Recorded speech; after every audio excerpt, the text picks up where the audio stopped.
départ anglais bokkul. ñu dem xooli santé ak kii di Maty Diagne te ñu waxtaanee AVC chez les enfants. waaw xam nga nag Aïcha AVC dañ ko daan dégg mais accident cardiovasculaire dañ ko daan dégg ci mag yi. mag yi la ñu daan faral di wax ne diw dafa AVC wala dara. mais nekkatu yoo xale yi tamit dañuy AVC. AVC xale yi tamit lan moo koy indi. dañuy dem déglu professeur Moustapha Ndiaye di neuropédiatre fee ci hôpital Albert Royer bu Fann mu jox ñu ay tegtal après ñu dellu si waat. jërëjëf professeur Moustapha Ndiaye ngay chef service neuropédiatrie bu hôpital d'enfants Albert Royer ci àjjuma ji ñaar fukki fan ak juróom-ñeent ci weeru octobre moom mooy journée bi ñu jagleel wàllu AVC est-ce que AVC dinay dal xale yi professeur. bari na sax si xale yi nit ñu bari xamuñ ko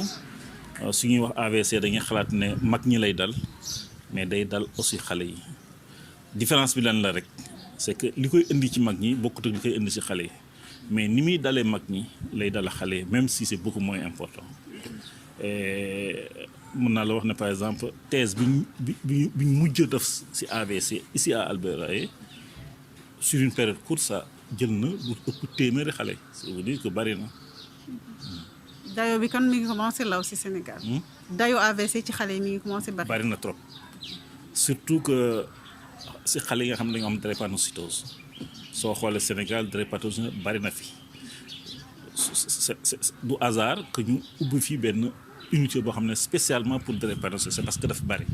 te drépanocytose li gën di indi AVC si ñun la soo jëlee xale bu am AVC ak xale bu am drépanocytose ak xale bu amul drépano ki am drépano am na 300 fois plus de chance de am AVC que moom donc bari na. ñaareel kii bi mooy feebaru xol xale yi am xol problème mu xol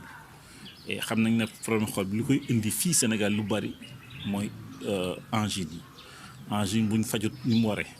angine buñ négligé mën na dem ba jàpp xol bi te su jàppee xol bi ëllëg si biir day indi AVC et ñetteelu kii bi mooy infection yi méninges yi ngay dégg feebar yi infection yi ngay dégg ña koy indi. est-ce que am na tey ay mandarga yoo xamante ne su gisee ci xale nga xaw a njoxt que ni AVC la wala boo moytul ci loolu la jëm. waaw docteur yi xam nañ ko xam nañ ne xale boo xam ne dara datu ko mu ngi dox soxlaam di dem soxla toog ne brutalement mënatut a wax wala mënatut a dox wala mënatut a bouger loolu sax sa xel day docteur yi seen xel day njort ci AVC maintenant on confirme ça par la rajo bien entendu. est-ce que am na jumtuwaay pour fàggu AVC ci xale yi. soo xoolee causes yi ma la cité yépp day causes yoo xam ne mën nañ ci def dara drépanocytose xam nañ ne bari na ci dëkk bi xam nañ ne suñ ko surveiller ni ñu ko war a surveiller xale yi di lekk ni ñu war a lekkee di naan ndox ni ñu war a na ñuy veiller à ce que par exemple seen taux d'hémoglobine reste correct mën nañ prévenir AVC su fekkee xale yi aussi angine yi négligé wuñ ko fu xale amee angine nga yóbbu ko fi nga ko war a yóbbu ñu traité ko ni ñu ko war a traité yaakaar naa ne feebar xol yi dana wàññeeku bu baax te su feebar xol yi wàññeeku AVC dana wàññi ñetteel mooy infection suñ vacciner xale yi suñ defee en sorte que par exemple am cet fi ñuy dëkk ak fi ñuy dox yaakaar naa ne yooyu yëpp dana def ba nga xam ne AVC dina wàññeeku bu baax. professeur Moustapha Ndiaye ñu ngi lay gërëm. waa Aïcha di remercier rek kii di Ndeye Khady mu nekk cellule de communication fee di hôpital xale yi Albert Royer tey nag gis ngeen professeur Moustapha Ndiaye moom nag moom mooy faral di xool xale yi nga xam ne dañoo am problème neurologique fee si hôpital Albert Royer mais en même temps neurologue la si hôpital Fann beneen bu mag bi mu ngi ñëw tey jii si affaire AVC parce que AVC suñ ko daan wax ñun dañ daan foogoon ne mag yi doo ngay AVC li moom joxe na signes yi par exemple xale yi am drépanocytose dañ leen di gis ne suñ demee mun nañ am lii di 300% wu cas lii di AVC parce que drépano soo gisee xale yi da nga leen di yërëm parce que seen yaram yi ñoom ñooy bañ yenn saa yi seen tànk yeeg yooyu noonu loolu bokk na ci symptômes yu leen di sonal tout le temps moo tax nee na xale yooyu noonu ils sont à surveiller de près parce que mun nañu à chaque instant def benn crise AVC yooyu waxaat na tamit deuxième cause bi moom mooy xale yi nga xam ne dañu am problème cardiaque ñoom tamit mun nañ tout le temps def AVC beneen signe bi moom mooy tamit angine bi nga xam ne fajuñu ko faj normal ci xale mun nga dem ba def loola lii di AVC wax na tamit problème mu méningite xam nga méningite tamit ci xale yi lañ ko daan gisee peut-être suñ bu ñu nekkee xale dañu daan dégg ñu ne diw de daa méningite woon te méningite saa yi dafay bàyyi ay séquelles ci xale mun na la tax nga bañ a wax ju normal méningite mun na tax tamit loxo yeeg wala tànk yi cër yi am ay problème yooyu yëpp séquelles yi nga xam ne mun na joxe AVC suñ ko fajul faj bu normal mun na joxe AVC professeur rek di ñaax ci parents yi par rapport ak xale yi di leen xool di leen seetlu xale bi nga xam ne da daan wax normal amul problème amul dara jékki-jékki wax ji commencé changer xale boobu c'est à suivre dem yóbbu ko consultation ñu xool ko bu baax xale tamit bu mu nekkee xale xam nga fa am parents yoo xam ne farataaluñu vaccination te normalement xale dañ ko war a période bu nekk 9 vaccins yëpp nga wax ko def étape bu mu toll nga xool est-ce que def na vaccin am na parents yoo xam ne suñu defee benn yoon vaccin wu BCG bi pare nañ si yeneen yi soit dañuy tayal a dem wala dara mais professeur wax na ko pour parents yi def surtout farlu si vaccin yu xale yi war a def angine tamit xale bu angine xam nga fii angine dañ ko néewtal bañ nañ ko ba nuñ koy fajee sax moom moo gën a néewtal yenn saa yi xale day angine ñu naan la ay jëlal kaaneeg affaire yooyu noonu pour exactement te angine lu graaw la man nii am naa si expérience parce que man bu ma nekkee xale dama daan angine tout le temps ba benn jour dama dem si benn hôpital université la sax dame bi lu mu ma wax mu ne ma angine bi topp la nii baaxul si yow mu ne ma parce que mën na la indi problème cardiaque ma nekk ah bon mu ne ma si mu ne ma angine baaxul te man j'avais l'habitude parce que chaque mois dama daan angine moo tax xale yi tamit ñi nga xam ne dañuy faral di am loolu parents yi def si kanta lay kantan di ko faj parce que loo xam ne après la beneen jàngoro la lay indil te beneen faj aussi faj bu graaw la bu metti la lay indil wóorul drépano sànq wax na ko drépano léegi dafa bëri si dëkk bi xam nga bu njëkk ba dañ daan wax ñaañi drépano waruñu di sëy parce que xale yi bu si judd moo tax parce que généralement xale yi ay SS la ñuy am SS day fekk sa parent papa gi yaay ji ñëpp dañuy drépano xale bi ñëw SS nag dafa graaw ba nga xam ne moom moo gën a graaw dafa graaw ba nga xam ne généralement ñu suy xale yi suy juddu suñu deful nànk seen durée de vie du yàgg parce que suñu amul toppatoo bu wax ci ñoom duñu dund yàgg noonu parce que looloo tax Sénégal mu am benn centre boo xam ne spécialement Albert Royer pour xale yi drépano rek la ñuy suivre professeur tamit insisté na ci cas yooyu noonu pour ñu am hygiène de vie boo xam ne mu ngi toppatoo bi ba tax na yenn feebar AVC yi mun leen bañ a dal li ñuy wax grosso modo moom mooy AVC day dal mag day dal xale te xale ci xale lay gën a méttee parce que mag au moins vivre nga sa vie ba commencé dem mag mais xale bu nekk ci digg ndawam jékki-jékki am crise d'AVC xam nga métti na dina métti waaw dina métti ci xale bi dina métti aussi ci parents yi parce que waaw xale yi ñu xaalis bu ñu nar a dépenser pour après traitement beeg yooyu noonu alors que au début au préalable soo defoon peut-être vaccin yu ñu la war def suivi médical bu ñu la waxoon AVC mun na ci bañoon a ñëw nekk na loo xamante ni ci mag ñi sax dafa métti waxuma la ak xale parce que mag sax tey peut-être dund nga sa dund am nga sa njaboot am nga say doom am nga say sët mais un enfant boo xamante ni mu ngi ci buntu adunaam màggagul réalisé gul dara mu am AVC donc nekk na lu métti te nag généralement AVC yi xale yi xam nga kon ci société bi nu mu mel xale kon yow doo ko foogee mën nañ foog ne genre ay rab ko dugg wala dara loolu moo ñu yàq waaw kay ñu foog ne looloo tey cër yi soit loxo bi wala tànk bi alors que AVC la yow xamoo ne amoo culture ne AVC del dal xale du coup genre yooyu su dalee xale yow fooy dem si maamani ngay jéem a dem soit nga ne ay rab la wala jinne ko dugg wala yooyu noonu alors que c'est pas le cas soo demee teel a dem hôpital mën nañ la defal ay garab ay traitement